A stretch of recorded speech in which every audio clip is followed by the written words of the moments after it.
चल निकाल पैसे। मेरे दारू खत्म हो गया, मुझे बोतल लेनी है। चल। मेरी दोनों बच्चियों के कपड़े फट गए हैं, मैं उन्हें कपड़े तक नहीं दिलवा पा रही और आप है कि आपको अपने पीने की पड़ी है। छी, कैसे बाप है आप। मैं तुझसे पैसे मांग रहा हूँ और तू मुझे लेक्चर देने में लगी हुई है। तू ऐसा नहीं मानेगी। हाँ? बलबीर ने काफी मात्रा में शराब पी रखी थी। वो गुस्से में चूल्हे के पास रखा एक बड़ा सा पतीला उठाता है और उससे ममता के सिर पर वार कर देता है, जिससे ममता के सिर से खून निकलने लगता है। फिर गुस्से में बलबीर वहाँ से चला जाता है। ममता अपने सिर का खून साफ करके एक कतरन अपने सिर पर बांध लेती है, जिसके बाद वो अपनी बेटियों के फटे हुए कपड़े सिलने लगती है। शाम को ममता अपनी दोनों बेटियों को खाना परोसती है। ये क्या माँ, आज फिर से रोटी जामुन की सब्जी के साथ ही खानी पड़ेगी। हाँ माँ, हमें कब से दूसरी सब्जी खाने का मन है, आप कभी तो सब्जी बना दो ना माँ। बच्चों, आजकल मेरा काम थोड़ा मंदा चल रहा है और बाजार में सब्जी भी बहुत महंगी मिल रही है। वो तो हमारे आंगन में जामुन का पेड़ है, जिस कारण मैं तुम्हें इसकी सब्जी बनाकर खिला पाती हूँ। लेकिन माँ, अपने आंगन में ये जामुन का पेड़ आखिर आया कहाँ से? ये बात सुनकर ममता पुरानी यादों में खो जाती है। बेटी, मुझे बहुत जोरों की भूख लगी है। पिछले 3 दिन से कुछ नहीं खाया है। तेरे पास कुछ भी खाने को है तो इस बूढ़ी को दे दे। ममता 2 रोटी सब्जी के साथ अम्मा को खाने को देती है। मेरे पास तुझे देने के लिए इस जामुन के पौधे के अलावा कुछ भी नहीं है। इसे तू अपने आंगन में लगा लेना, एक दिन ये तेरे बहुत काम आएगा। ममता उस पौधे को अपने हाथ में पकड़ कर देख ही रही होती है कि पलक झपकते ही वो बूढ़ी अम्मा गायब हो जाती है। फिर ममता उस जामुन के पेड़ को अपने आंगन में लगा लेती है। बेटी, अगर आज हमारे पास ये जामुन का पेड़ नहीं होता तो हम क्या खाते? ये सुनकर दोनों बहनें चुप हो जाती हैं। ऐसे ही कुछ दिन बीत जाते हैं। एक रोज इतनी देर हो गई, ये दोनों अभी तक घर नहीं लौटी। आखिर कहाँ रह गई? ममता उन दोनों को ढूंढने लगती है। तभी उनकी नजर घर के पीछे पत्ते खेल रही अपनी दोनों बेटियों पर जाती है। चल अब जल्दी से पत्ते फेंक, और ये देख मैं जीत गई। ये देख ममता को बहुत गुस्सा आता है। ये तुम दोनों क्या कर रही हो? तुम दोनों का बाप कम था क्या, जब तुम दोनों भी पत्ते खेल रहे हो? चलो यहाँ से। लगता है मुझे किसी भी तरह पैसे जोड़कर इनको स्कूल भेजना ही होगा, लेकिन इनकी स्कूल की वर्दी, किताबें, इन सब के लिए पैसे कहाँ से आएंगे? तभी वहाँ एक लड़की आती है। देखिए, मुझे मेरी माँ ने आपके पास भेजा है। उनका कहना है कि आप बहुत अलग अलग तरह का सुंदर डिजाइन वाला लहंगा बना सकती हैं। ये लहंगा मैं आपको बहुत ही भरोसे के साथ बनाने के लिए दे रही हूँ। ये लहंगा पूरे 1 लाख का है और इसे सिलने के लिए मैं आपको 10,000 रुपए दूंगी। लेकिन हाँ, इसे बहुत ध्यान से बनाएगा। अगर इस लहंगे में कोई दिक्कत आई तो उसकी भरपाई आपको करनी पड़ेगी। बोलो, मंजूर है? 10,000 सुनते ही ममता ने झट से हाँ कर दी। अब वो दिन रात एक करके पूरी मेहनत से उस लहंगे को सिलने बैठ गई। 4 दिन के अंदर ही उसने पूरा लहंगा बनाकर तैयार कर लिया। इतना सुंदर लहंगा देखकर उन दोनों बहनों ने कहा, माँ, आप तो कितना अच्छा लहंगा बना लेती हो। आप हम दोनों के लिए भी ऐसा लहंगा बना दो ना। हाँ माँ, आप बना दो ना। ठीक है बच्चों, इस लहंगे को सिलने से जो पैसे मिलेंगे उनसे घर का राशन भरवाने, तुम्हारे लिए स्कूल की किताबें, वर्दी लेने के बाद फिर जो पैसे बचेंगे उससे मैं तुम दोनों के लिए बाजार से कपड़ा लाकर लहंगा सिल दूंगी। लेकिन शराब के नशे में चूर बलबीर वो सारी बातें सुन लेता है। तभी वो लड़की वहाँ आती है और ममता को पैसे देकर वहाँ से चली जाती है। लेकिन तभी बलबीर ममता से वो पैसे छीन कर ले जाता है।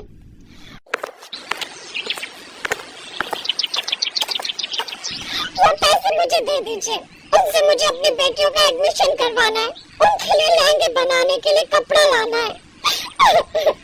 बलबीर उसकी एक नहीं सुनता और वहाँ से चला जाता है। ममता थक हार कर उस जामुन के पेड़ के नीचे बैठकर रोने लगती है।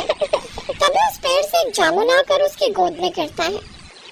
मैं एक जादुई जामुन हूँ जो कई दिनों से तुम्हारे दुखों को देख रहा हूँ।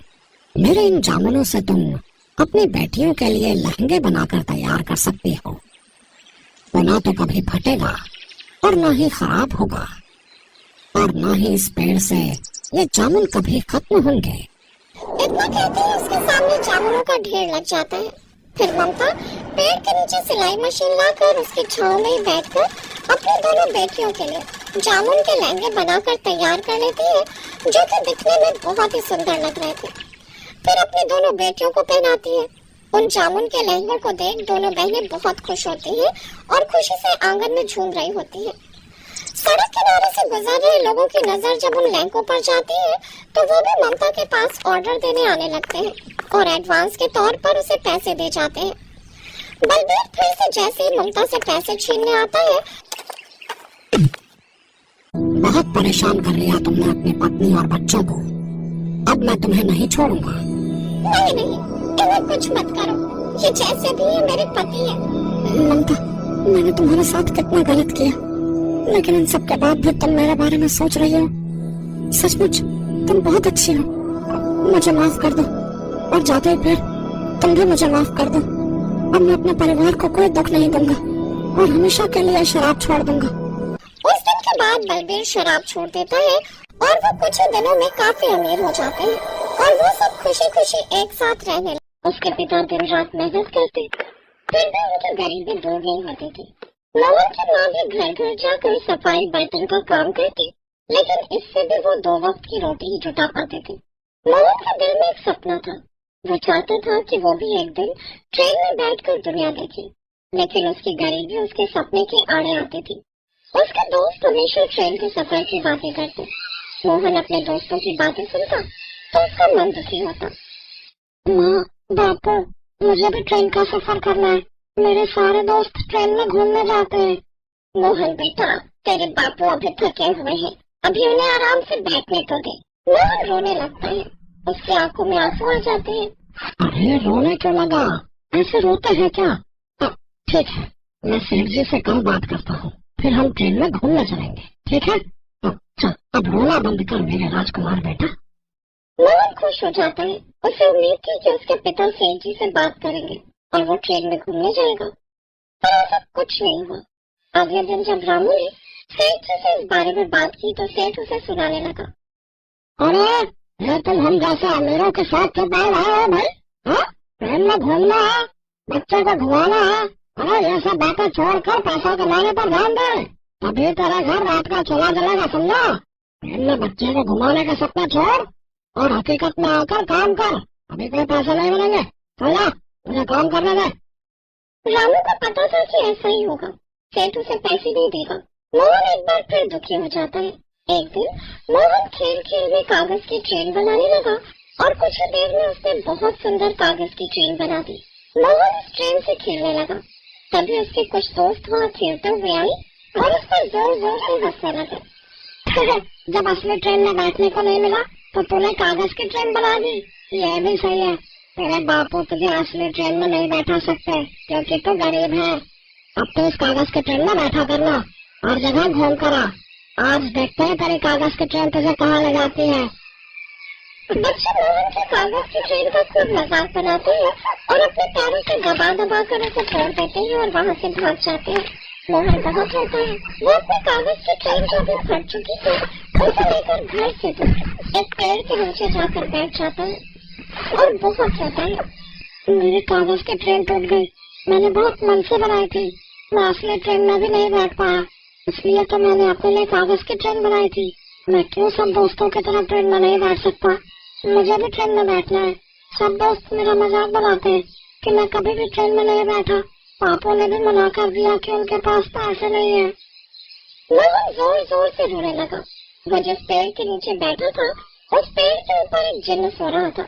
मोहन के रोने की आवाज उसके कानों में पड़ी तो वो नींद से जाग गया और पेड़ से नीचे आ गया। जिन्न को देखकर मोहन घबरा गया। क्या बात है, तुम क्यों रो रहे हो? बताओ मुझे। रोते हुए बच्चे मुझे अच्छे नहीं लगते। बच्चे हमेशा हंसते रहें तभी अच्छे लगते हैं। अपने रोने का कारण मुझे बताओ और डरो नहीं। मैं एक जिन्न हूँ और इस पेड़ पर रहता हूँ। मुझसे घबराने की कोई जरूरत नहीं है। अब बताओ मुझे अपनी परेशानी और रोने का कारण। मोहन जिन्न को अपने रोने का कारण बताते हैं। जिन्न चाचा, मुझे भी ट्रेन में बैठना है। अब तुमने मुझे चाचा बोला है तो तुम मेरे भतीजे हो। अब मुझे तुम्हारी इच्छा पूरी करनी ही होगी। ठीक है भतीजे, मैं अपने जादू से तुम्हारी इस कागज की ट्रेन को एक बड़ी असली जादुई विशाल ट्रेन में बदल रहा हूँ। अब तुम इस ट्रेन पर आराम से सैर करो, खूब घूमो, अपने परिवार, अपने दोस्तों को भी घुमाओ। अगले 3 दिन तक ये ट्रेन तुम्हारे पास रहेगी।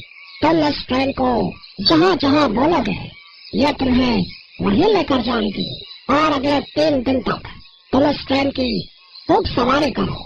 उसके बाद यह ट्रेन अपने आप गायब हो जाएगी। 3 दिन वो तो मेरे लिए बहुत है, मैं तो एक ही दिन में पूरा घूम लूंगा। शाबाश भतीजे। जिन अपने जादू से कागज की ट्रेन को एक बड़ी असली ट्रेन में बदल देता है और फिर से सोने के लिए पेड़ पर चला जाता है। मोहन उस ट्रेन में जैसे ही बैठता है, ट्रेन रफ्तार से चलने लगती है। मोहन उस ट्रेन को सबसे पहले अपने घर पर लेकर जाता है। घर के बाहर ट्रेन खड़ी देखकर उसके माता पिता हैरान रह जाते हैं। मोहन उन्हें सारी बात बताता है। आसपास के गांव वाले भी मोहन की कागज की ट्रेन देखकर बहुत हैरान थे। माँ बापू आओ ना, हम ट्रेन पर घूमने के लिए चलते हैं, शाम को लौट आएंगे। मोहन हमें भी अपने कागज की ट्रेन में घुमाना, तेरी ट्रेन तो बहुत अच्छी है, हम तो ऐसे ट्रेन में कभी नहीं बैठे। हाँ तुम सब भी आ जाओ, हम सब घूमने चलेंगे। शारदा, मेरे बेटे ने तो कमाल कर दिया। हमने सपने में भी नहीं सोचा था कि हम ट्रेन का सफर करेंगे। हमारे बच्चे की वजह से आज हम भी ट्रेन में बैठ रहे हैं। चल शारदा, हम अपने बच्चे के साथ घूम कर आते हैं। और फिर मोहन अपने माता पिता और गांव के बहुत सारे बच्चों को लेकर घूमने के लिए निकल जाते हैं। वो सब बहुत दूर दूर घूमते हैं। कागज की ट्रेन जादू की थी, इसलिए वो बहुत तेजी से चल रही थी। सब लोग खूब मजे कर रहे थे। शारदा और रामू अगले दिन भी जब काम से लौटे तो मोहन के साथ उस ट्रेन में घूमने निकल गए। अगले 2 दिन तो वो लोग उस ट्रेन में खूब घूमे। उसी रात बहुत तेज आंधी और तूफान आ गया और जोरों की बारिश होने लगी। सुबह जब सब गांव वालों की आंख खुली तो सब घबरा गए। बारिश और तूफान की वजह से पूरे गांव में बाढ़ आ गई थी और गांव के सारे घर, खेत खलिहान बाढ़ में डूबने लगे। सब गांव वाले घबरा गए। अरे बस अड्डा, रेलवे स्टेशन सब बाढ़ में डूबा हुआ है, पूरा गांव बाढ़ की चपेट में आ गया है। हमारे पास बचने का कोई रास्ता नहीं है भैया, हम मदद के लिए किसे बुलाएं? हमारे तो सारे घर डूब गए हैं, हम तो यहाँ से बाहर भी नहीं जा सकते। बापू, मेरे पास एक रास्ता है, क्यों ना हम अपने कागज की ट्रेन पर सारे गांव वालों को बैठा लें और यहाँ से दूर दूसरे गांव जहाँ बाढ़ न आई हो कुछ समय के लिए वहाँ चले जाएं, फिर हम वापस आ जाएंगे। हाँ तो ये बहुत अच्छा रहेगा। पर मोहन बेटा, तूने तो कहा था कि ये ट्रेन 3 दिन बाद गायब हो जाएगी, अब फिर हम वापस गांव कैसे लौटेंगे? बापू, मैं जिन चाचा को बोल दूंगा, वो ट्रेन को कुछ और दिन हमारे पास रहने देंगे। मोहन उस जिन्न को याद करता है। जिन्न मोहन के सामने प्रकट होता है। मोहन की दयालुता देखकर जिन्न बहुत खुश होता है और अगले कुछ दिन और उस ट्रेन को मोहन के पास रहने देता है।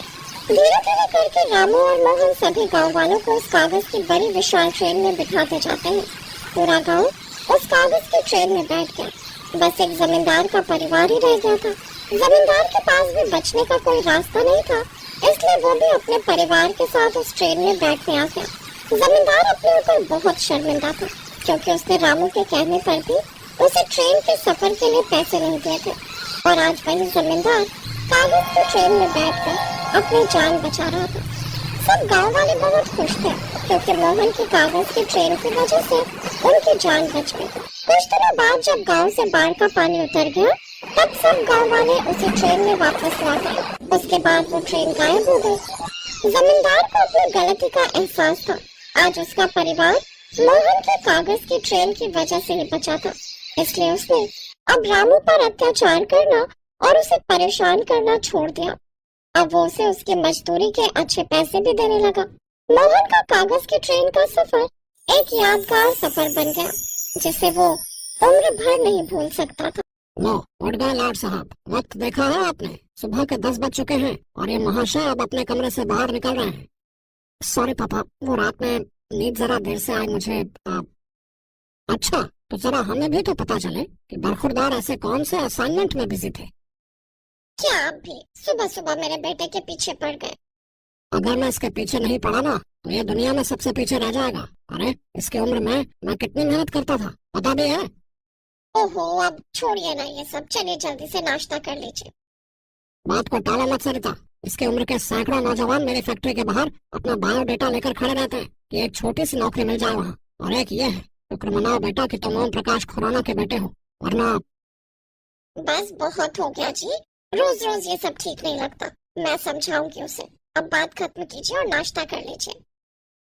दरअसल ओम प्रकाश खुराना की गिनती शहर के नामी और रईस लोगों में होती थी। खुराना एक संस के इकलौते मालिक ओम प्रकाश खुराना को जितना अपने पैसों और अपने रुतबे का घमंड था, उनका बेटा शेखर उतना ही सादा और सरल था। साथ ही उसे अपने पिता के बिजनेस में भी बिल्कुल इंटरेस्ट नहीं था, बल्कि वो तो लिटरेचर पढ़कर एक राइटर बनना चाहता था।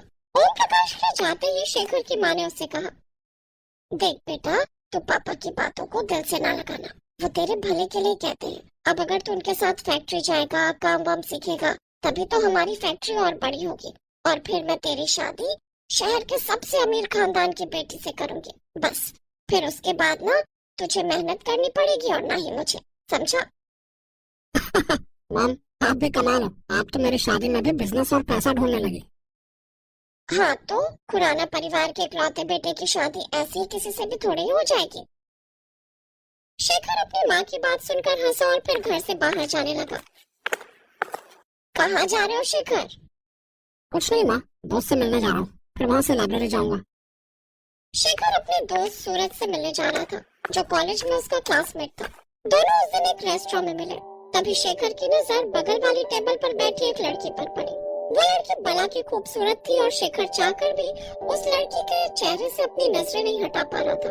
सूरज शेखर से लगातार बातें कर रहा था, मगर शेखर बस उस लड़की को ही देखे जा रहा था। और ठीक उसी वक्त, मिस मानसी, आपका ऑर्डर रेडी है। Okay thanks. शेखर को अब उस लड़की का नाम भी पता चल चुका था, मानसी था, जिसे पहली ही नजर में शेखर अपना दिल दे बैठा था। ओ हेलो, कहाँ हो गया भाई? मिल गई भाई, तेरी भाभी मिल गई मुझे। अबे कौन, कहाँ? वो देख, वही बनेगी मेरी दुल्हन, मानसी। शेखर को दिखने में कुछ कम नहीं था। उसने मानसी से हल्का इंट्रोडक्शन लिया और फिर दोनों के बीच बातचीत शुरू हो गई। पहली मुलाकात में दोनों एक दूसरे से इम्प्रेस हो गए थे। अब तो मुलाकातों का दौर चल पड़ा। ऐसे ही एक दिन जब एक पार्क में मानसी और शेखर साथ में घूम रहे थे, तब शेखर ने मानसी से पूछा, मानसी, तुमने कभी अपने घर वालों के बारे में कुछ नहीं बताया? वो इसलिए बिकॉज आई एम अलोन। मेरा इस दुनिया में कोई नहीं है शेखर। अरे ऐसा फिर कभी मत बोलना, मैं और मेरा परिवार है ना। शेखर के ऐसा कहने के बाद मानसी उसके साथ भविष्य के सुहाने सपने बुनने लगी। मानसी ये तो जानती थी कि शेखर किसी अमीर घर से है, मगर वो शहर के नामी खुराना परिवार से है, ये बात मानसी को पता नहीं थी। लेकिन जब पहली बार शेखर मानसी को अपने घर लेकर गया, तब मानसी शेखर के घर की शान शौकत देखकर हैरान रह गई। हाँ तो मानसी, तुम्हारे मॉम डैड क्या करते हैं? मम्मी मानसी के मॉम डैड नहीं है। अच्छा, तो बेटा कॉलेज की फीस और बाकी खर्चे वगैरह कैसे मैनेज करती हो? वो आंटी, मेरे डैड काफी बड़ा बिजनेस खड़ा करके गए मेरे लिए, जिसे फिलहाल मेरे एक रिश्तेदार संभाल रहे हैं। असम में चाय के कई बागान है हमारे। अब फाइनेंशियली कोई दिक्कत नहीं है मुझे। अरे वाह वाह, ये तो बहुत ही अच्छी बात है। आहा, तुम दोनों बिल्कुल चिंता मत करो, मैं शेखर के पापा से बात करूंगी तुम दोनों को लेकर। ये जानकर कि मानसी अनाथ होते हुए भी काफी अमीर है, सरिता फौरन उसके और शेखर के रिश्ते के लिए मान गई। उसने शेखर के पिता को भी मना लिया। कुछ ही महीनों के अंदर शेखर और मानसी की शादी हो गई। और फिर अच्छा ये बताओ डार्लिंग, हनीमून के लिए कहाँ चलना है? अब एक काम करते हैं, असम चलते हैं, इसी बहाने तुम्हारे चाय के बागान भी देख लेंगे, और तुम बिजनेस कैसा चल रहा है ये भी देख लेना। नहीं, वहाँ तो मैं बचपन से ही रही हूँ, कहीं और चलते हैं ना। शादी के बाद मानसी ने अपने ससुर ओम प्रकाश खुराना की फैक्ट्री का सारा मैनेजमेंट बहुत अच्छे से संभाल लिया, जो शेखर कभी नहीं कर पाया था। पढ़ने लिखने में होशियार मानसी ने सब कुछ जल्दी सीख लिया। मानसी की मेहनत से उसके ससुर ओम प्रकाश बहुत खुश थे। दूसरी तरफ मानसी ने अपनी सास को खुश करने के लिए सारे पैतरे आजमाने शुरू कर दिए थे। सब कुछ ठीक ही चल रहा था, लेकिन फिर एक दिन अचानक, शेखर, मानसी, जल्दी आओ, देखो इन्हें क्या हो गया। शेखर और मानसी भागकर सरिता के कमरे में पहुंचे। मानसी को देखते ही अंदाजा हो गया कि उसके ससुर ओम प्रकाश को पैरालिसिस अटैक पड़ा है। शेखर ने तुरंत एम्बुलेंस बुलाई और वो तीनों उन्हें अस्पताल लेकर पहुंचे।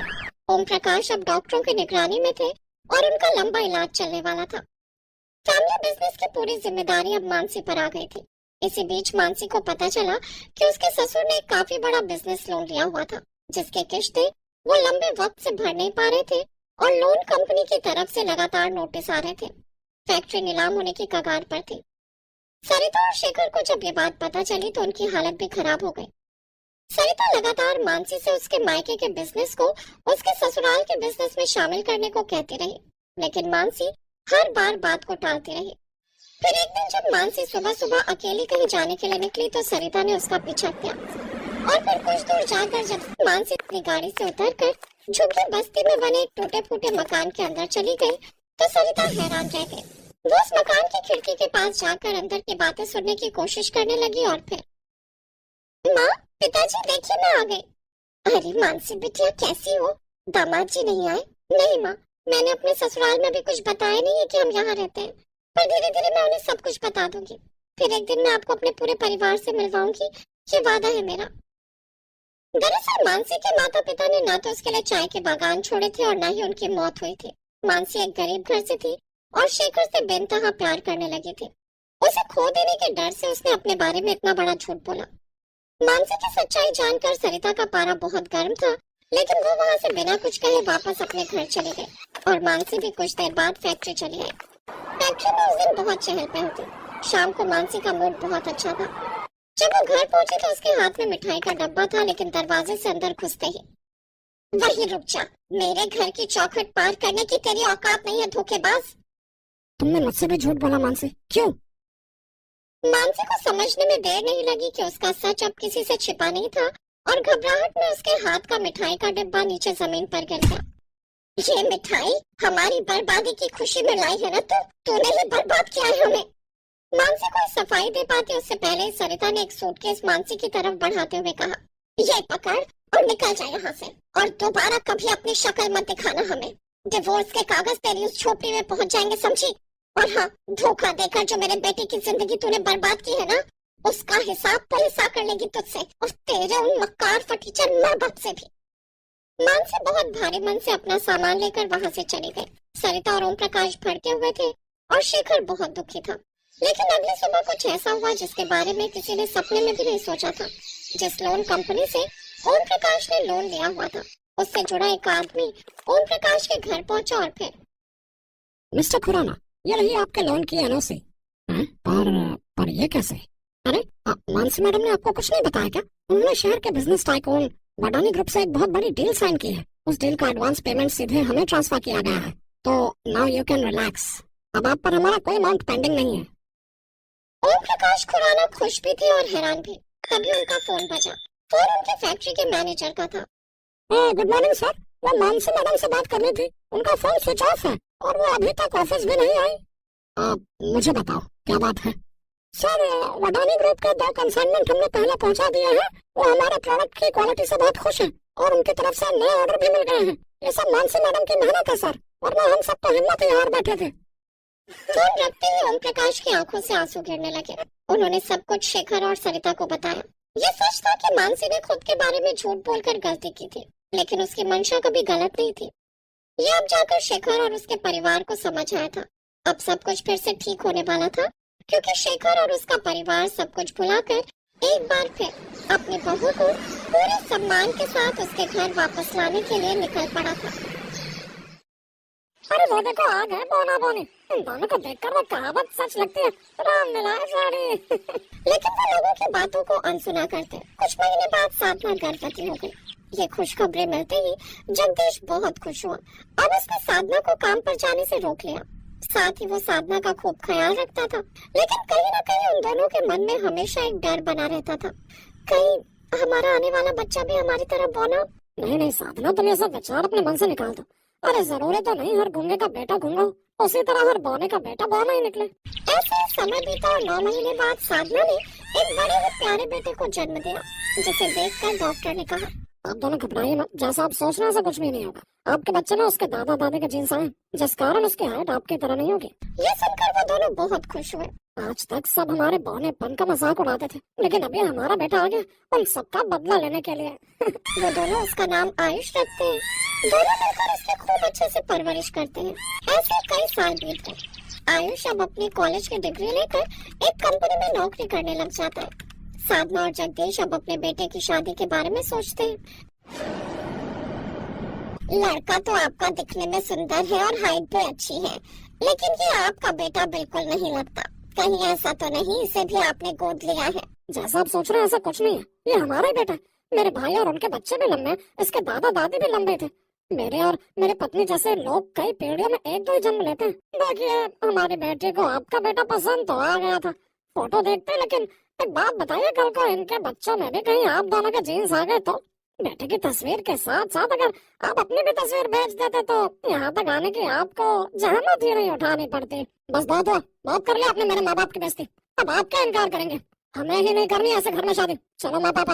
उस बात से वो तीनों बहुत परेशान हुए थे।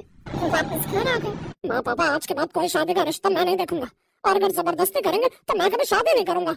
लेकिन बेटा बात तो सुन। आयुष उनकी कोई बात नहीं सुनता और वहाँ से चला जाता है। उन्हीं के गांव के पास ही एक दूसरा गांव था जहाँ पायल नाम की एक लड़की रहा करती थी, जिसकी लंबाई 6 फीट से भी ज्यादा थी। उसकी लंबाई देख ज्यादातर लोग उससे डरते थे, क्योंकि उस गांव के लड़के भी इतने लंबे नहीं थे जितने की वो। उसकी लंबी हाइट की वजह से कोई भी लड़का उससे शादी नहीं करना चाहता था। नहीं, जिराफ से कौन शादी करेगा? इसको बहू बनाने के लिए तो हमें घर के दरवाजे और कमरे सब लंबे करने पड़ेंगे। लेकिन वैसे इसका फायदा बड़ा, ये खड़े खड़े पन के साफ कर देगी और जाले तो हाथ से निकाल देगी। ये सुनकर उसे बड़ा बुरा लगता। फिर एक रोज बीमारी के चलते उसकी माँ भी चल बसी। तब से उसके पिता उसके साथ और भी बुरा व्यवहार करने लगे। ओ है मनोज, पहले पैदा होते ही अपनी दादी को खा गई, फिर जिराफ जितनी लंबी हो गई और अब अपनी माँ को भी खा गई। मुझे तो लगता है तो उम्र भर मेरी छाती पर बोझ बनकर बैठी रहेगी, क्योंकि तुझे देखकर कोई तुझसे शादी तो करता नहीं। अरे इससे तो अच्छा होता तो भी अपने माँ के साथ ही मर जाती। बस बापू, बहुत हुआ। तुम्हें मुझसे इतनी परेशानी है तो आज के बाद मैं यहाँ नहीं रहूंगी, जा रही हूँ मैं। हाँ, जा और कभी लौट कर मत आना। पायल रोते हुए वहाँ से चली जाती है और गांव के पास बने बस स्टॉप पर बैठकर रोने लगती है। तभी साधना उस गांव में किसी काम से आई थी। उसने पायल को रोते हुए देखा तो उसके पास जाकर पूछने लगी, क्या हुआ बेटी, तुम रो क्यों रही हो? अगर कोई समस्या है तो मुझे बताओ, मैं तुम्हारी माँ समान हूँ। फिर पायल रोते रोते उसे सारी बात बताती है। देखने में कितनी सुंदर लगती हो और गुणवंती भी लगती हो। ऊपर वाले ने ऊंचा लंबा कद और सुंदर चेहरा दिया है। देखो बिटिया, दुनिया का तो काम ही कहना है। ऐसे लोगों की परवाह हमें नहीं करनी चाहिए। अब मुझे ही लो, मेरे बौने कद को लेकर लोग मेरा कितना मजाक उड़ाते हैं, लेकिन वो मूर्ख ये नहीं जानते कि जिस भगवान ने उन्हें पैदा किया उन्हीं ने हमें भी पैदा किया है। बस हमें थोड़ा खास बना दिया है। और तू चिंता मत कर, तू चाहे तो मैं तेरी शादी अपने बेटे से करवा दूंगी, लेकिन मुझसे शादी करने वाले लड़के की लंबाई मुझसे ज्यादा रहनी चाहिए, नहीं तो आपके साथ हम दोनों का भी मजाक बन जाएगा। तू घबरा मत, मेरा बेटा मेरे जैसा बौना नहीं बल्कि वो तो तेरे जैसा लंबे कद वाला हैंडसम लड़का है। तुझे देखते ही पसंद आ जाएगा। चल अब तू मेरे साथ मेरे घर चल, यहाँ अकेले कहाँ सड़कों पर भटकेगी। साधना से अपने साथ घर ले आती है, जहाँ वो जगदीश को सारी बात बताती है। कुछ देर बाद आयुष भी वहाँ जाता है। पायल को वो देखते ही पसंद आ जाता है। साधना आयुष से उन दोनों की शादी की बात करती है। हर वक्त बस शादी शादी, क्या शादी सब कुछ है जिंदगी में और कुछ नहीं? पायल की तरफ देखो ना, उसको देखकर ही लग रहा है कि उसके लोगों ने भी उसके साथ बहुत बुरा बर्ताव किया और अब हम उसकी इस मजबूरी का फायदा नहीं उठा सकते। शादी दो दिलों के बीच का बंधन है ना, जो प्यार से शुरू होता है, ना कि कोई व्यापार कि जो चाहे जब चाहे खरीद सके। उसकी बात सुनकर वो मन ही मन सोचती है, इसका कहना बिल्कुल ठीक है। क्यों मैं किसी और का इंतजार करूं, बल्कि मुझे खुद से प्यार करना चाहिए, खुद कुछ करना चाहिए।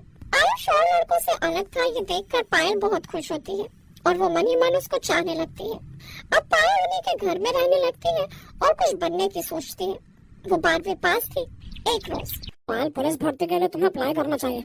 आज तक जितने भी लोगों ने तुम्हारा मजाक उड़ाया था ना, वो सब तुमसे डरने लगेंगे और तुम्हारी इज्जत करने लगेंगे। पायल अब पुलिस भर्ती की तैयारी करने लगती है। आयुष भी अब उसकी पढ़ाई में मदद करता, फिर सारे फिजिकल टेस्ट और इंटरव्यू वो क्लियर कर लेती है और अब वो पुलिस इंस्पेक्टर बन जाती है। एक रोज, ये सब तुम्हारे कारण पॉसिबल हो पाया है आयुष। अगर आप सब मेरी हिम्मत न बढ़ाते तो मैं यहाँ तक नहीं पहुँच पाती। मुझे तुमसे प्यार हो गया है आयुष, और अब मैं तुमसे पूछती हूँ, क्या तुम मुझसे शादी करोगे? पसंद तो तुम मुझे पहली नजर में आ गई थी पायल, लेकिन अगर मैं उसी दिन तुमसे ये बात कह देता तो तुम्हें लगता मैं तुम पर तरस खाकर शादी के लिए हाँ कह रहा हूँ। लेकिन आज तुमने अपनी पहचान बना ली और निडर होकर अपनी बात कह पा रही है, और यही बदलाव मैं तुमसे चाहता था। ये देख साधना और जगदीश भी बहुत खुश होते हैं और कुछ समय बाद सबकी रजामंदी से उनकी शादी हो जाती है।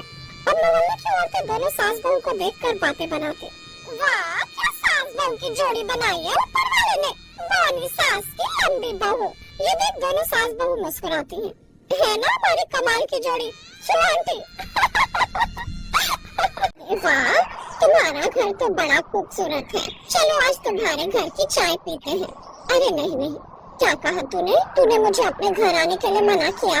अरे ऐसा नहीं है यार, एक्चुअली मेरे घर में थोड़ा रेनोवेशन का काम चल रहा है और मेरे पति थोड़ा बीमार है। मेरा बेटा ऑफिस के काम कंप्यूटर पर करता रहता है, इसीलिए वो घर में किसी को भी आने का अलाउ नहीं करता। चल अच्छा है, तेरा परिवार प्राइवेसी को इतना इम्पोर्टेंस देता है, ये तो अच्छी बात है। चल बाद में मिलते हैं, लेकिन हाँ नेक्स्ट टाइम जब हम लोग किटी पार्टी में चलेंगे तो तू अपनी कार लेकर आना। हाँ क्यों नहीं, मेरे पास तो इतनी महंगी कारें हैं जिसे देखकर तुम सब बेहोश हो जाओगे, इसीलिए मैं लेकर नहीं आती। BMW, ऑडी, ये सब तो गरीबों की कारें हैं। सच में मुझे नहीं पता था कि तू इतनी अमीर है।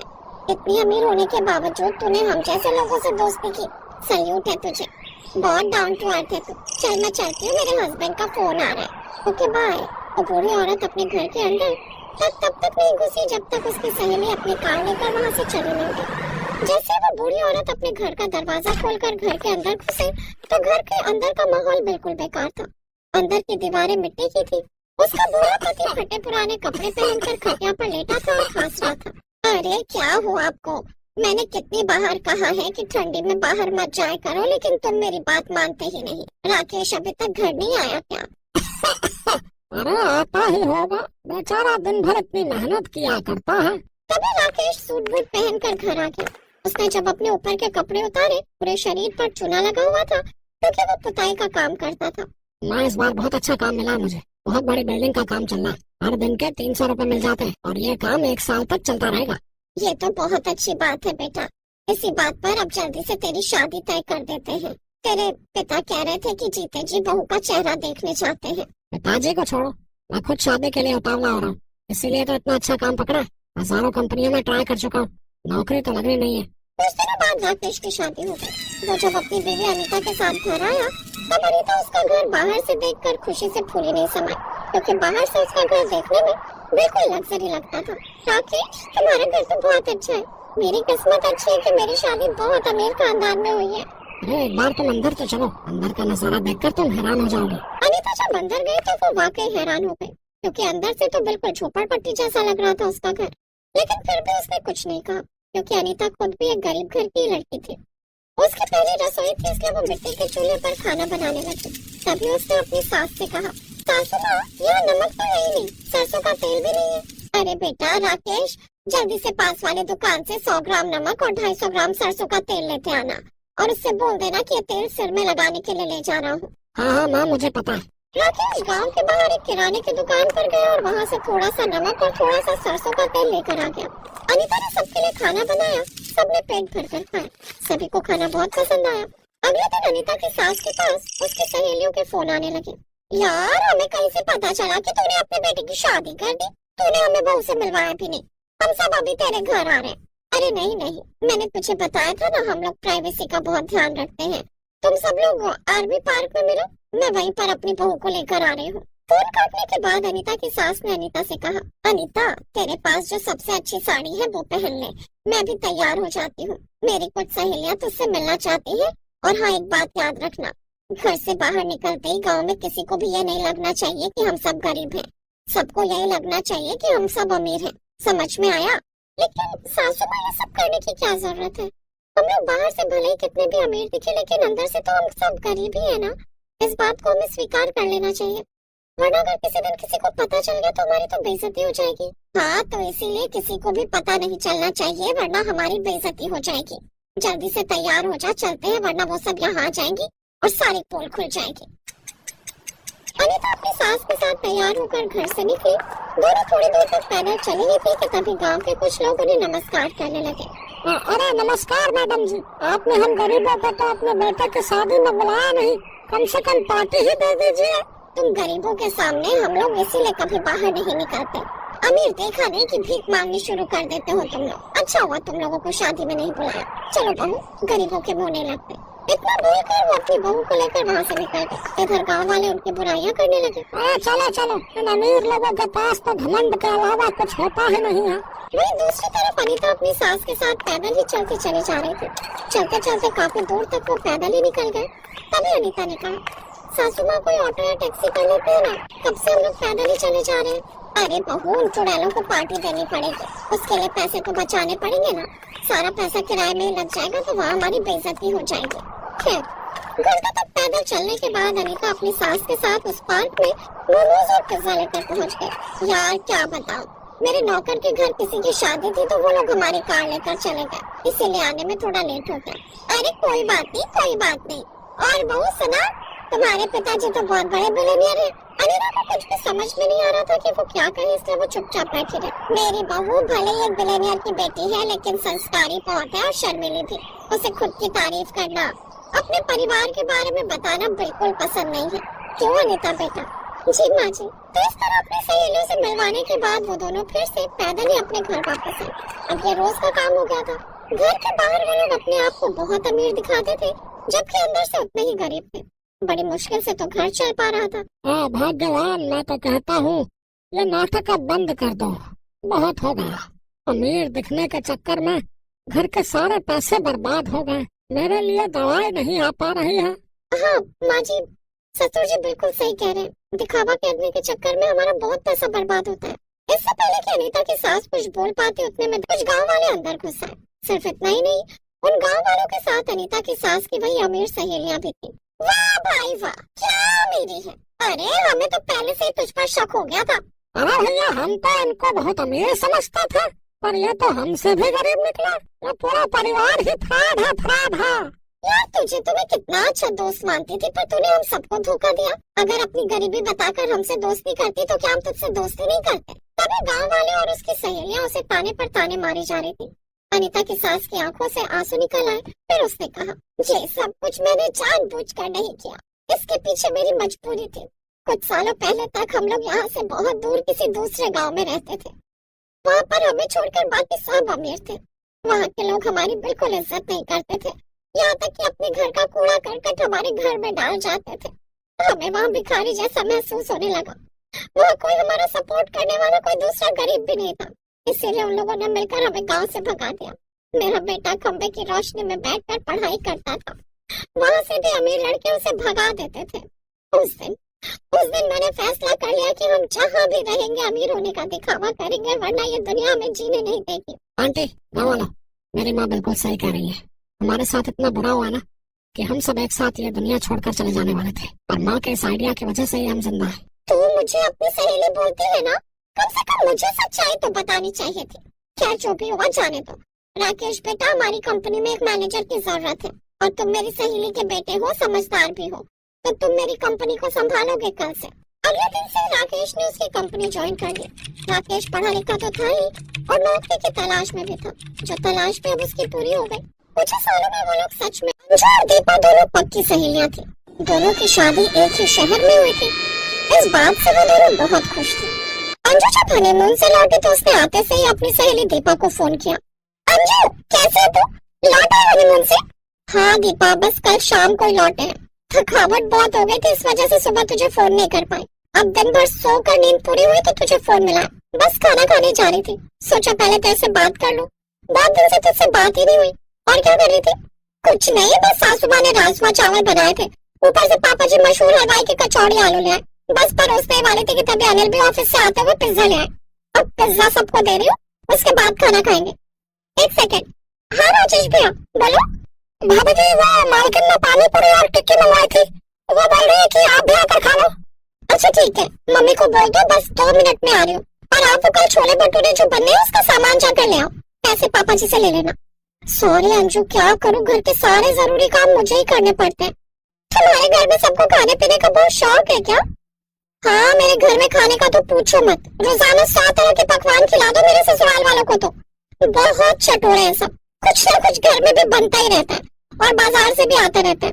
वैसे मेरे तो मजे हैं, खाने पीने वाला ससुराल है। मैं भी चटोरी बन गई हूँ जब से शादी हुई है। मुझे भी अब एक सब्जी रोटी से खाना ही नहीं खाया जाता। और बता, तुम्हारे घर क्या बना आज? वो हमारे घर तो ऐसा कुछ नहीं होता, बस एक ही सब्जी के साथ रोटी बन जाती है। ज्यादा बाहर का कोई खाता नहीं है।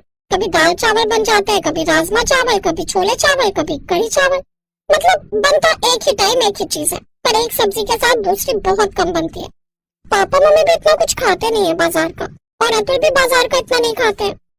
वही तो, मेरी जैसी किस्मत सबकी नहीं होती है। मैं तो बहुत शाही फैमिली में आई हूँ। चल कोई बात नहीं, सबकी किस्मत एक से थोड़ी होती है। अच्छा मैं फोन रखती हूँ, मम्मी जी बुला रही है गोलगप्पे खाने के लिए। बाकी अभी गोलगप्पे खाना शुरू करूंगी तो बहुत सारा सामान है खाने के लिए। 7 तरह के पकवान आए हुए घर में। दीपा की बातें सुनकर अंजू का चेहरा उतर जाता है। वो खाना खाने के लिए बाहर जाती है। अरे अंजू बहू आओ, तुम भी खाना खा लो। अतुल ने और तुम्हारे ससुर जी ने खाना खा लिया है। मैं और तुम एक साथ ही बैठकर खाते हैं। मैंने सोचा तुम अकेले खाओगी, इसलिए मैंने भी नहीं खाया। क्या बनाया मम्मी जी? वो तुम्हारे ससुर जी का थोड़ा पेट ठीक नहीं था, इसलिए मूंग मसूर की दाल और उबले हुए चावल बनाए थे। तुम्हारे लिए साथ में पनीर के पराठे बना दिए हैं। मैंने सोचा पता नहीं तुम मूंग मसूर की दाल और चावल खा भी पाओगे या नहीं, इसलिए मैंने पनीर के पराठे बना दिए थे। और कुछ नहीं है खाने के लिए साथ में? अब और तो कुछ नहीं बनाया बहू, कुछ और खाने का मन था, मुझे तो ये बात पता ही नहीं थी। नहीं नहीं मम्मी जी, मैं खा लूंगी, आप टेंशन मत लो। अंजू की सास बहुत अच्छी थी। नई नई शादी हुई थी, इसलिए वो अंजू को कोई भी घर का काम नहीं करने देती थी, सब कुछ खुद ही बनाती थी। और अंजू को तो जिस दिन से ये बात पता चली थी कि दीपा के घर में 100 तरह के पकवान बनते हैं, तो उसी दिन से उसे अपने घर के खाने से बोरियत होने लगी थी। अंजू की शादी को कुछ टाइम में बीता था कि एक दिन दीपा का फोन आता है।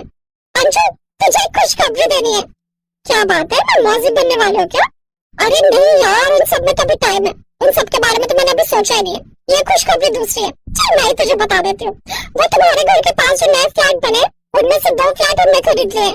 अब मैं तेरे घर के पास शिफ्ट हो रही हूँ। अब हम दोनों सहेलियां बिल्कुल बराबर में रहेंगे, पड़ोसी बनकर। क्या सच? तो मेरे घर के बिल्कुल पड़ोस में रहने आ रही है? ये तो बहुत खुशी की बात है। कब शिफ्ट कर रहे हो फिर? अगले हफ्ते ही शिफ्ट हो रहे हैं, बहुत सारा काम है, चल मिलते हैं फिर। अब दीपा अंजू के बिल्कुल बराबर में रहने आ गए थे। इस वजह से दोनों सहेलियों का एक दूसरे के घर आना जाना शुरू हो गया। दीपा ने अंजू की सास को भी अपने घर बुलाया। अंजू अपनी सास के साथ दीपा के घर पहुंचती है। दीपा एक के बाद एक करके ढेर सारा खाने पीने का सामान उनके आगे रखवाती है। लीजिए ना बहन जी, आप तो कुछ खा ही नहीं रहे हो। अंजू अपनी सास को दो ना कुछ खाने के लिए, तुम्हारा अपना ही घर है। बस और नहीं, पहले ही एक समोसा खा लिया है, बस मैं इतना खाती नहीं हूँ, ये तो आज खा लिया, वरना हमारे घर तो तला हुआ बिल्कुल भी नहीं आता है। घर पर भी बहुत कम तला हुआ खाते हैं।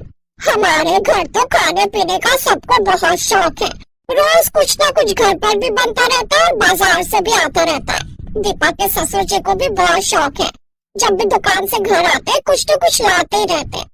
ऐसे मेरे बेटे अनिल की आदत है, वो भी मीठा बहुत पसंद करता है। जलेबी, रबड़ी, रसगुल्ले, जितनी मर्जी उसे मीठा खिला लो, बहुत शौक से खाता है। ऐसे हमारी आदत बन गई है। सच में यहाँ आकर तो मैं भी बिल्कुल इनके जैसी बन गई हूँ। मुझे खुद तरह तरह का खाना खाने का शौक है। North Indian, south Indian, Chinese, हर तरह की डिशेस हमारे घर पर बनती रहती है या फिर बाजार से आ जाती है। अपनी सहेली दीपा और उसकी सास की बातें सुनकर अंजू थोड़ा झेप गई और घर जाकर उसने बहुत कलेश किया। क्या बात है, इसमें इतना बरसने की क्या जरूरत है? तुम्हारा मन होता है तो तुम मंगा लिया करो, बना लिया करो, तुम्हारे हाथ किसी ने बांधे थोड़ी है। तुम 100 के 1000 तरह के पकवान बनाओ और खाओ।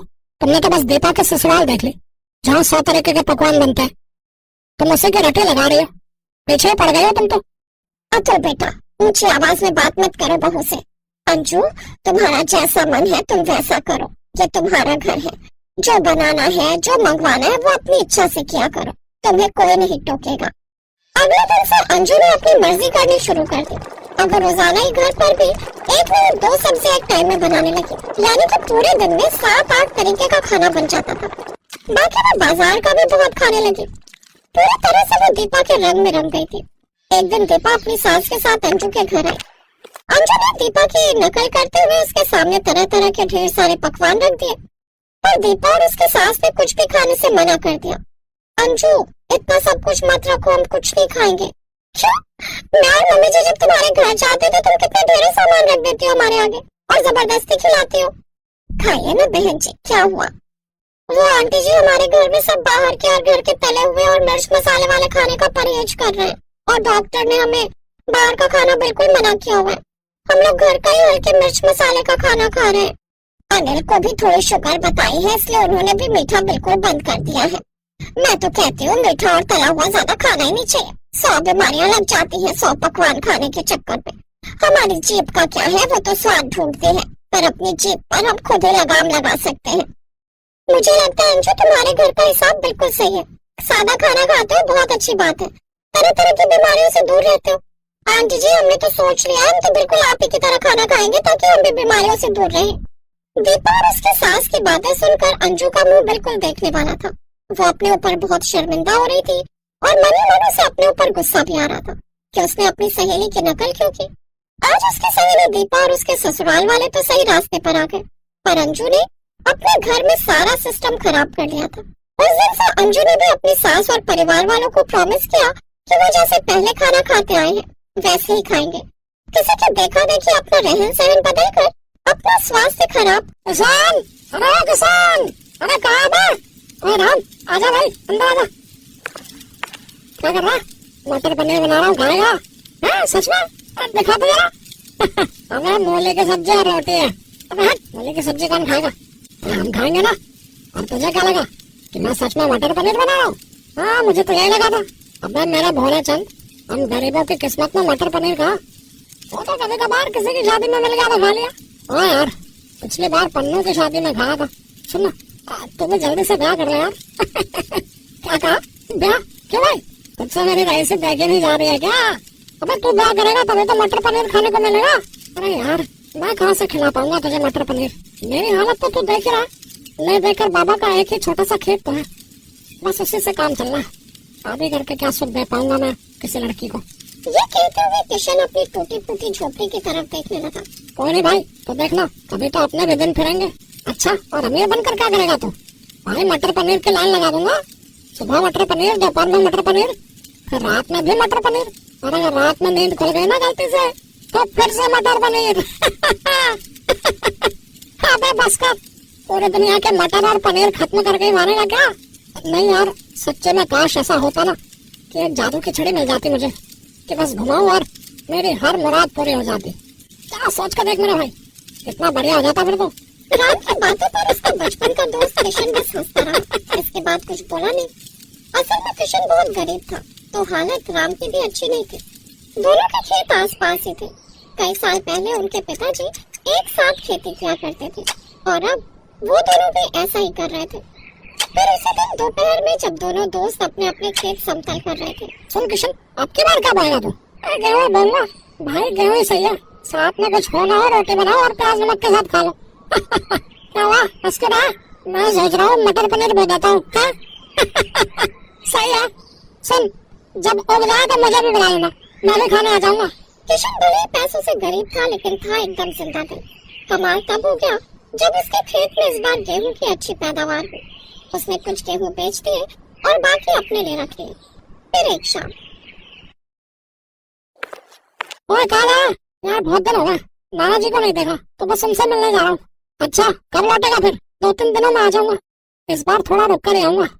किशन का ननिहाल उसके गांव से ज्यादा दूर नहीं था। 2 गांव छोड़कर ही उसके नाना और नानी का गांव था, जिसका नाम था चंबलपुर। अपने नाती को देखकर उसके नाना और नानी बहुत खुश हुए और फिर, नानी, गांव की हालत में तो कोई सुधार नहीं दिख रहा। ऐसा दिखेगा बेटा, ना करने को कोई काम धंधा है और ना ही यहाँ की जमीन इतनी उपजाऊ है। हमारी तो जिंदगी जैसे तैसे कट गई। पता नहीं इन बेचारों का क्या होगा। हर घर में माँ बाप अपना पेट काट कर अपने बच्चों को खिला रहे हैं और वो भी बच्चों को पूरा नहीं पड़ता। बड़ी गरीबी है बेटा, ईश्वर कृपा करे। चंबलपुर की हालत वाकई बहुत दयनीय थी। हर घर में गरीबी थी। लोग खाने के लिए कड़ी मेहनत करते थे, फिर भी उन्हें पर्याप्त खाना नहीं मिल पाता था। कुछ ऐसी ही तस्वीर किशन के गांव आनंदपुर की भी थी। पर ना तो किशन अपने गांव की हालत सुधार सकता था और ना ही चंबलपुर के लिए कुछ कर सकता था। 2 दिनों तक नाना नानी के पास रहने के बाद वो अपने गांव आनंदपुर आ गया। रात में उसने अपने लिए दाल रोटी बनाई और जैसे वो खाना खाने वाला था तभी उसे बाहर से किसी की आवाज आई। कोई है क्या? प्रणाम बाबा, खुश रहो बच्चा। मैं कई दिनों से भूखा हूँ, पेट में अन्न का दाना भी नहीं गया, कुछ खाने को मिलेगा? हाँ हाँ बाबा, आइए ना, आप यहाँ बैठिए। किशन ने झट से साधु के लिए दरी बिछाई और फिर थोड़ी ही देर में किशन साधु के लिए वो दाल रोटी लेकर आ गया जो उसने अपने लिए बनाई थी। साथ में उसने प्याज भी रख दिया। साधु ने बड़े चाव से खाना खाया और जब उनकी भूख खत्म हो गई। बच्चे, भगवान तुम्हारा भला करे, तुमने एक भूखे साधु को खाना खिलाया है। वैसे नाम क्या है तुम्हारा? जी किशन नाम है मेरा। बेटा किशन, तुम्हारे लिए तो भोजन रखा है ना? हाँ बाबा, आप मेरी चिंता ना करें, मैं अपने लिए दोबारा बना लूंगा। किशन की बात सुनकर साधु बहुत खुश हुए। उन्होंने किशन के सिर पर हाथ रखकर कहा, तुम बहुत अच्छे लड़के हो, मैं तुमसे बहुत खुश हूँ। बेटा, मैं तुम्हें कुछ देना चाहता हूँ। नहीं नहीं बाबा, मैं खुश हूँ, मुझे कुछ नहीं चाहिए। किशन ने हाथ जोड़कर साधु से कहा, लेकिन तभी साधु मुस्कुराए और उन्होंने एक मंत्र पढ़ा और अगले ही पल एक बड़ी सी कढ़ाई उनके सामने थी। ये लो बच्चे, ये कढ़ाई आज से तुम्हारी है। नहीं नहीं बाबा, मुझे इतनी बड़ी कढ़ाई की जरूरत नहीं है, मैं तो अकेला रहता हूँ, मैं क्या करूँगा इसका? बच्चा, ये कोई ऐसी वैसी कढ़ाई नहीं है, मेरा मंत्र प्रसाद है। इसमें तुम सिर्फ पानी डाल देना और फिर जो चाहोगे वो पकवान इसमें बनकर तैयार हो जाएगा। इस कढ़ाई की वजह से तुम्हारी पूरी रसोई जादुई बन जाएगी और उस जादुई रसोई से तुम कभी किसी को भूखा नहीं लौटने दोगे। ये मेरा अटल विश्वास है तुम पर। साधु की बात सुनकर किशन की आंखें खुली की खुली रह गई। उसने फौरन साधु को प्रणाम किया और फिर, बाबा एक बात कहूं? बोलो बच्चा। मुझे ऐसे ही एक और जादुई रसोई चाहिए। लालच करना अच्छी बात नहीं है बच्चा। नहीं नहीं बाबा, इस कढ़ाई से मैं आनंदपुर के लोगों को खाना खिलाऊंगा और दूसरे रसोई में चंबलपुर में बनाऊंगा। वो मेरे नाना नानी का गांव है, वहाँ बहुत गरीबी और भुखमरी है। ठीक है बच्चा, जैसा तुम चाहो, बस याद रखना, चाहे जो हो जाए कभी लालच नहीं करना। इतना कहकर साधु वहाँ से चले गए। उनके जाते ही किशन के आंगन में अब एक और कढ़ाई थी। किशन झट से दोनों कढ़ाइयों को अपनी रसोई में लेकर गए। वहाँ कढ़ाई रखते ही उसकी रसोई जादुई हो गई। रसोई की हर चीज चमक रही थी। किशन ने झट से एक कढ़ाई में पानी डाला और ऐसा करते ही जादुई रसोई ने कमाल दिखाना शुरू कर दिया। उसने पहली बार उस कढ़ाई से मटर पनीर बनाया और फिर उसने राम को भी बुला लिया। राम, मेरे बात ध्यान से सुन, मेरे पास ये 2 कढ़ाई हैं, मैं इनमें से एक को यहाँ रखूंगा, तो कल से इसमें खूब सारा खाना बनाना और लोगों को खिलाना, और दूसरी कढ़ाई से मैं अपनी नानी की रसोई को जादुई बना दूंगा और फिर मैं वहाँ के गरीबों को भी मुफ्त में खाना खिलाऊंगा। अरे ठीक है भाई, पर तू यहाँ आता तो रहेगा ना? हाँ हाँ, मैं हर 2 दिन में आता रहूंगा। राम ने वैसा ही किया जैसा किशन ने बताया था। गरीबों को मुफ्त खाना खिलाना शुरू कर दिया। उधर चंबलपुर में किशन ने इस कढ़ाई की मदद से अपनी नानी की रसोई को जादुई बना दिया। वो दिन भर कढ़ाई में पानी डालकर खाना प्राप्त करता और गरीबों को भरपेट खिलाता। ऐसे ही कई महीने बीत गए। दोनों गांव में कोई भूखा नहीं सोता था। फिर एक दिन किशन अपने गांव आनंदपुर आया तो उसने देखा पूरा गांव बाढ़ में डूबा पड़ा था। ये देखकर किशन बहुत घबरा गया। हे भगवान, ये क्या कर दिया? ये किस बात की सजा दी है आपने मेरे गांव को? किशन का इतना कहना था कि तभी उसके बगल में वही साधु प्रकट हुए। ये लोग अपनी करनी खुद भुगत रहे हैं। बाबा आप, लेकिन इन्होंने क्या किया? तुम्हारे दोस्त के मन में लालच आ गया था, वो जादुई रसोई से खाना बनाकर बेचने लगा, वो भी बहुत महंगे दामों पर। और जब गांव वालों को इस जादुई कढ़ाई के बारे में पता चला तो वो सब भी इसे छीनने और लूटने में लग गए। बस इसी छीना झपटी में कढ़ाई का पानी नीचे गिर गया और इस गांव में बाढ़ आ गई। इन सब पर दया करें महाराज और इन सबको बचाने का उपाय बताएं। इन सबको माफी मांगनी होगी। हाँ हाँ, हम सब माफी मांगते हैं, माफ कर दीजिए साधु महाराज। ठीक है, मैं इस गांव को पहले की तरह कर देता हूँ। साधु बाबा ने फिर से एक मंत्र पढ़ा और अगले ही पल सारे गांव का पानी उनके कमंडल में समा गया। इसके बाद पूरे गांव ने कभी लालच न करने की कसम खाई और फिर सब ठीक। मुझे यह कैसे बर्दाश्त हो सकता है कि मेरी राजकुमारी किसी गरीब से प्रेम करे? यह अपमान है। नहीं, मैं उसे एक अमीर राजकुमार से ही ब्याहूंगा। पिताजी, आपको अपनी पुत्री की खुशियों से ज्यादा अपने राज्य की फिक्र है, अपने यश और सम्मान की फिक्र है। इसका मतलब आप एक अच्छे राजनीतिज्ञ तो बन सकते हैं, लेकिन अच्छे पिता नहीं। अपनी बेटी को खुशियाँ कैसे देनी चाहिए आपको बिल्कुल भी ज्ञात नहीं है पिताश्री। मैं बचपन से ही इस राजमहल के अंदर कैद हो गई थी। चारों तरफ अहंकार और क्रोध दिखाई देता था। युद्ध के अलावा आसपास मैंने कभी कुछ नहीं देखा। अर्जुन ने मुझे प्रेम दिखाया और उसकी गलती सिर्फ इतनी है कि वो एक गरीब किसान का बेटा है, इसलिए आप मुझे उससे दूर कर देना चाहते हैं। अगर मुझे पहले पता होता कि मेरी बेटी बड़ी होकर मेरे ही खिलाफ बगावत कर देगी तो मैं बचपन में ही इसका सर कलम करवा देता। इसकी जुबान कुछ ज्यादा ही चलने लगी है।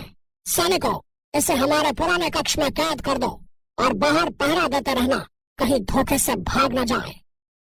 जो हुकुम महाराज। दासियों, राजकुमारी अदिति को पुराने कक्ष में ले जाया जाए। राजा विक्रम सिंह राजकुमारी अदिति को महल के एक पुराने कक्ष में बंद कर देते हैं। अदिति रो रही है, उसकी आंखों में दर्द और प्यार का संघर्ष छलकता है। अर्जुन, तुम्हारी वजह से मुझे पहली बार प्रेम के बारे में पता चला। तुमने मुझे एक नई दुनिया दिखाई। मैं तुम्हारे अलावा किसी और से विवाह करने के बारे में सोच भी नहीं सकती। अगर मेरा विवाह तुमसे न हुआ तो मैं किसी और से विवाह नहीं करूंगी। 2 साल पहले का समय, अदिति जंगल में एक गरीब किसान से मिली थी। वो उसे एक रहस्यमय जंगल में मिलने के लिए बुलाते थे। राजकुमारी, आप हमसे प्रेम करती हैं, ये तो मेरे लिए किसी ख्वाब से कम नहीं है। मैं आपका प्रेम पाने के काबिल हूँ। मैं तो यही सोचकर अपनी पूरी जिंदगी गुजार लूंगा। आप तो बड़े बड़े महलों में रहती हैं, नौकर चाकर आपके आसपास रहते हैं, पर मेरे पास तो बिल्कुल भी धन नहीं है। मैं एक गरीब किसान का बेटा हूँ, मैं आपको कुछ नहीं दे पाऊंगा। राजकुमारी, तुम्हारे पास धन नहीं है, परंतु तुम्हारे पास सच्चा प्रेम है। तुमने मुझे वो खुशी दी है जो मैं महल में कभी नहीं पा सकी। मैं जानता हूँ अदिति, हमारे बीच की यह दूरी कभी खत्म नहीं होगी। मैं गरीब हूँ, परंतु तुम्हारा प्रेम मेरे लिए सबसे बड़ा धन है। आज के बाद मैं हर रोज यहाँ पर तुमसे मिलने आऊंगी। राजकुमारी, मेरे लिए यह सौभाग्य की बात होगी। चलिए, मैं आपको अपने खेत दिखाता हूँ। इन खेतों में मुस्कुराती हुई फसलों को ध्यान से प्रेम से छूकर देखिए। ये भी हमारा प्रेम पाकर कितने खुश हैं। इन फूलों को देखिए, हमारे स्पर्श मात्र से ही ये प्रेम से भर चुके हैं। इन पेड़ पौधों को देखिए, ये सभी मेरे मित्र हैं। इनके प्रेम को महसूस कीजिए राजकुमारी। अर्जुन, मैं इन सब बातों से कितना अनजान थी। मुझे तो पता ही नहीं था कि प्रकृति द्वारा बनाई हुई हर चीज में प्रेम होता है। इन फूलों को देखो, ऐसा लग रहा है मुझे देखकर मुस्कुरा रहे हो। तुमने मुझे सच्चा प्रेम दिखाया है अर्जुन। अब हम लोग हर रोज तुम्हारे खेतों के पास ही मिला करेंगे। लेकिन अगर तुम्हारे पिताश्री को हमारे बारे में पता चल गया तो वो हमें कभी भी मिलने नहीं देंगे। अदिति की आंखों में आंसू है, लेकिन अर्जुन के प्रेम के बारे में सोचकर उसके चेहरे पर एक मीठी मुस्कुराहट भी है। राजमहल में अदिति की मां रानी सुरेखा राजा विक्रम सिंह के सामने अदिति के विवाह की चिंता जाहिर करती है। महाराज, अदिति की उम्र विवाह योग्य हो गई है। हमें उसके लिए एक योग्य राजकुमार खोजने की आवश्यकता है। मैं जानता हूँ, लेकिन वो किसी गरीब से प्रेम करती है। मैं ये कभी स्वीकार नहीं कर सकता। लेकिन अगर आपने राजकुमारी अदिति की जरा भी मदद करने के बारे में सोचा तो मुझसे बुरा कोई नहीं होगा। रानी सुलेखा के चेहरे पर डर और चिंता के भाव दिखाई दे रहे हैं। वहीं दूसरी तरफ किसी दूसरे राज्य में किसी राजमहल में षड्यंत्र रचा जा रहा है। राजकुमार धीरज, जो पड़ोसी राज्य का युवा और अमीर है, अदिति से विवाह करने की योजना बना रहा है। मुझे अदिति से विवाह करना है। मैं राजा को कैसे मनाऊं? राजकुमारी को किसी तरह से ये समझाना होगा कि वो तुमसे विवाह करे। राजा विक्रम सिंह का गुस्सा शांत करना कठिन है। मंत्री जी, अगर आप चाहें तो कुछ भी हो सकता है। अगर मेरा विवाह राजकुमारी अदिति के साथ हो गया तो राजा विक्रमादित्य सिंह के साथ मेरा भी नाम जुड़ जाएगा और मेरी प्रतिष्ठा भी दूर दूर तक हो जाएगी।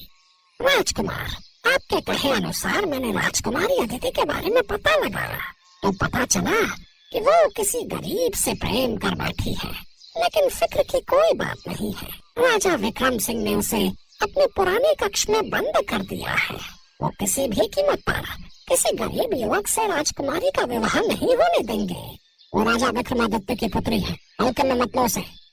रात का समय, अदिति खिड़की से चुपचाप बाहर कूदती है और जंगल की ओर भागती है। उसका चेहरा संकल्प और साहस से भरा है।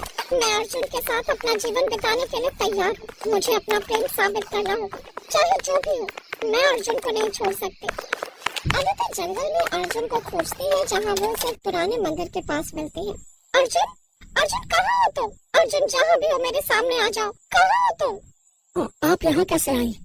मैंने निर्णय लिया है, मैं तुम्हारे साथ भाग चलूंगी। इस अमीर गरीब के अंतर को हमें मिटाना होगा। हमें सच्चे प्रेम की जीत दिखानी होगी। मैं समझ गया राजकुमारी, आप सबको छोड़कर मेरे पास आ गई हो। अब चाहे कुछ भी हो जाए, मैं आपका साथ कभी नहीं छोड़ूंगा। दोनों जंगल में भाग रहे हैं। तभी राजा के सैनिक उनका पीछा करते हैं। अदिति और अर्जुन छुपते हैं, लेकिन वे पकड़े जाते हैं। वो कौन है? ये राजकुमारी का अपहरण नहीं, बल्कि राजकुमारों के गौरव का अपमान है। अदिति तुम जाओ, मैं इन्हें रोकने की कोशिश करता हूँ। नहीं, हम साथ रहेंगे चाहे जो भी हो। मैंने ये निर्णय अकेला लिया है और मैं तुम्हें अकेला नहीं छोड़ सकती। सैनिक अर्जुन को पकड़कर मारने लगते हैं। अदिति और अर्जुन को सैनिक पकड़कर महल में लाते हैं। वहाँ एक बड़ा दरबार लगा हुआ है। अदिति और अर्जुन को राजा के सामने प्रस्तुत किया जाता है। तुमने मेरी आज्ञा का उल्लंघन किया, तुम्हें इस अपमान की सजा मिलेगी। तुम्हारा प्रेम कभी स्वीकार नहीं होगा। पिताजी, मैं अर्जुन से प्रेम करती हूँ। ये प्रेम सच्चा है और कोई भी शक्ति से नहीं मिटा सकती। अगर आपको इसे समाप्त करना है तो मुझे भी समाप्त करना होगा। राजा विक्रम सिंह गुस्से में है, लेकिन उनकी आंखों में दर्द झलकता है। अदिति की आंखों में आंसू है, लेकिन उसकी आवाज में विश्वास और साहस है। अचानक एक रहस्यमय साधु प्रकट होता है। उनकी आंखों में गहरा ज्ञान और रहस्य छुपा है। पूरा दरबार चुप है। साधु के आने से एक रहस्यमय ऊर्जा फैलती है। राजन, प्रेम का बलिदान और सच्चाई सदा विजयी होती है। धन, सत्ता और संपत्ति प्रेम की सच्चाई को नहीं बदल सकते। अदिति का प्रेम सच्चा है। अगर तुम इसे नष्ट करने की कोशिश करोगे तो तुम्हारा राज्य हमेशा के लिए नष्ट हो जाएगा। तभी वहाँ पर राजकुमार धीरज अपने मंत्री के साथ आ जाता है। राजा विक्रम सिंह, आपकी पुत्री से मेरे अलावा कोई विवाह नहीं कर सकता। अगर आपने अपनी पुत्री का विवाह किसी और से करने के बारे में सोचा भी तो कल ही युद्ध होगा और आपका सारा राजपाट मैं तहस नहस कर दूंगा। राजा के मन में एक बदलाव आता है। उसकी आंखों में आंसू आ जाते हैं। वो अपनी बेटी के साहस और प्रेम के प्रति झुक जाता है। राजकुमार धीरज और साधु महाराज, आप दोनों ने आज मेरी आंखें खोल दी। अदिति, तुम अपनी इच्छा से अपना जीवन साथी चुन सकती हो। मैं अपने स्वार्थ में अंधा हो गया था। ऐसे अहंकारी राजकुमार से शादी करने से अच्छा है कि मेरे बेटे कुंवारी बैठी रहे। अर्जुन, तुम घायल हो गए पर मेरे बेटे का साथ नहीं छोड़ा। तुमने हमारा हृदय जीत लिया। धन्यवाद पिताजी, आपने हमारे प्रेम को स्वीकार किया। राजकुमार धीरज गुस्से में वहाँ से चला जाता है। अदिति और अर्जुन का विवाह पूरे राज्य में धूमधाम से होता है और दोनों ही अपना जीवन खुशी खुशी बिताने लगते हैं।